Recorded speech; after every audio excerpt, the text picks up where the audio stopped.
मराठा आरक्षणावरून वातावरण पुन्हा एकदा तापलेलं आहे। देवेंद्र फडणवीस उपमुख्यमंत्री यांच्यासोबत ओबीसी नेत्यांची बैठक झाली आहे, सह्याद्रीवर ही बैठक झाली। दुसरीकडे छगन भुजबळ यांच्या वक्तव्यावरून सरकारमध्ये सरकारमध्ये कोंडी झालेली आहे। शंभूराजे देसाई यांनी असं म्हटलं की छगन भुजबळ यांनी असं वक्तव्य करायला नको होतं। दीपक केसरकर मंत्री ते म्हणतात की छगन भुजबळ यांचं जे विधान आहे त्याच्याशी आमचा पक्ष जो आहे तो काही समर्थन करत नाही।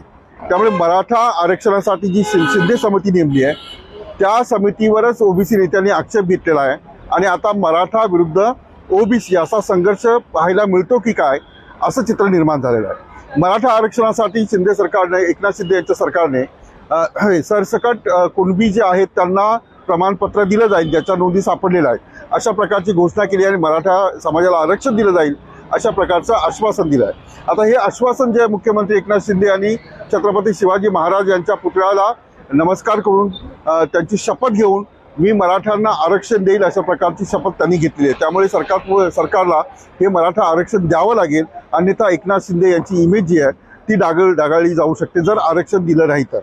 आता ओबीसी मधून मराठा समाजाला आरक्षण द्यायचं की नाही द्यायचं हा मोठा प्रश्न जो आहे तो सरकार पुढे आहे। कारण ओबीसी नेते म्हणतात, ओबीसी समाज असं म्हणतोय की ओबीसी समाजातून 27% मराठ्यांना आरक्षण देऊ नका, आमचं आरक्षण कमी आहे, 19% आधीच आहे, त्याच्यामध्ये जर मराठा वाटेकरी झाला तर आमच्या हातात काहीच राहणार नाही अशा प्रकारची भूमिका ओबीसी नेत्यांनी घेतलेली आहे। या सगळ्या चर्चेला ही चर्चा जी सुरू केली ती छगन भुजबळ यांनी सुरू केली।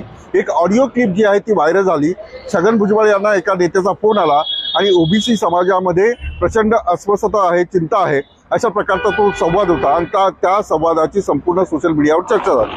आता पेच असा आहे की ओबीसी समाजातून द्यायचं की वेगळं द्यायचं। ईडब्ल्यूएस आरक्षण जे आहे 10% ते 10% आरक्षणामध्ये मराठा समाज आणि ओपन सर्वच असतात।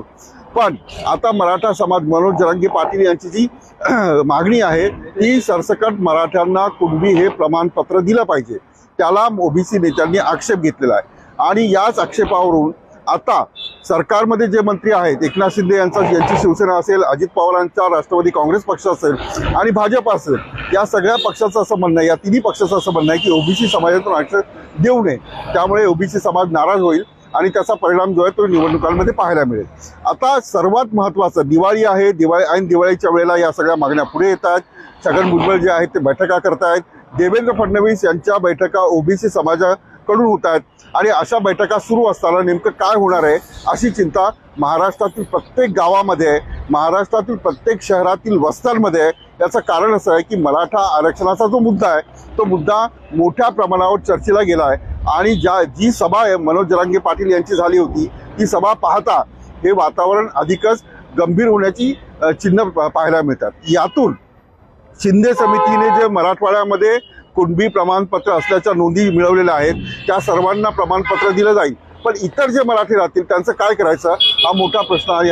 ही मोठी कोंडी जी आहे, हा मोठा पेच जो आहे तो सरकारपुढे पाहायला मिळतोय। आणखी एक महत्त्वाचं की ग्रामपंचायतीच्या ज्या निवडणुका झाल्या त्याच्यामध्ये शरद पवार गट, राष्ट्रवादी काँग्रेस, शिवसेना, उद्धव ठाकरे गट या आणि काँग्रेस यांना जे मतदान व्हायला पाहिजे होतं ते मतदान झालेलं नाही। अशा परिस्थितीमध्ये एकनाथ शिंदे यांची संख्या जी आहे ती वाढलेली आहे, भाजपची संख्या वाढलेली आहे अशा प्रकारचा दावा केला जातो। आता येणाऱ्या लोकसभा निवडणुका आणि विधानसभेच्या निवडणुकांमध्ये मराठा समाज विरुद्ध ओबीसी समाज अशी जर फूट पडली तर प्रत्येक राजकीय पक्षाची कोंडी होणार आहे।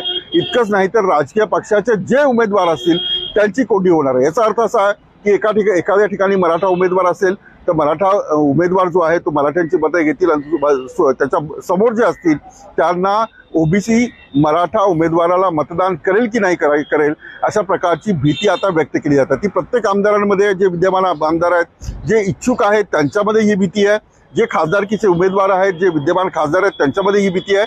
त्यामुळे मोठ्या संख्येने, मोठ्या पातळीवर मराठा विरुद्ध ओबीसी एकत्र आले पाहिजे, ते गुन्ह्या गोविंदांनी नांदले पाहिजे अशा प्रकारची चर्चा जी आहे सामाजिक जे कार्यकर्ते ते व्यक्त करतात। पण ही कोंडी सुटेल का? ही कोंडी जी आहे, हा पेच जो आहे तो सुटेल का याकडे सर्वांचं लक्ष लागले आहे। बैठका होत आहेत, मराठा समाजाच्याही बैठका होत आहेत, मराठा आमदारांनी राजीनामा दिला पाहिजे, रस्त्यावर उतरला पाहिजे अशा प्रकारचा आग्रह जो आहे तो केला जातोय। गावामध्ये उपोषण सुरू आहे, दिवाळीनंतर हे उपोषण सुरू राहणार आहे. मनोज जरांगे पाटील यांनी जी अल्टिमेटम दिलं आहे म्हणजे 24 डिसेंबरपर्यंत निर्णय लागला पाहिजे अशी मागणी असताना अशा प्रकारचा अल्टिमेटम असताना सरकारला मात्र 2 जानेवारीपर्यंत मुदत हवी आहे. कॅबिनेटमध्ये निर्णय घेतला जाईल, तो निर्णय GR मध्ये काढला जाईल, पण ते हे आरक्षण हायकोर्टामध्ये किंवा सुप्रीम कोर्टामध्ये टिकलं पाहिजे अशा प्रकारचं सरकारला निर्णय घ्यावे लागतील. अशा प्रकारच्या नोंदी मागासवर्गीय आयोगाकडून सर्वोच्च न्यायालयात द्यावे लागतील, तरच हे आरक्षण टिकणार आहे. आता या सगळ्या पार्श्वभूमीवर पुन्हा एकदा महाराष्ट्रातील राजकारणामध्ये मोठ्या प्रमाणावर चर्चा सुरू आहे आणि महाराष्ट्राचं राजकारण एका वेगळ्या दिशेने जाते की काय असंही चित्र पाहायला मिळतंय. मी तेच सांगतो, आपण पाहत राहा न्यूज स्टेट महाराष्ट्र.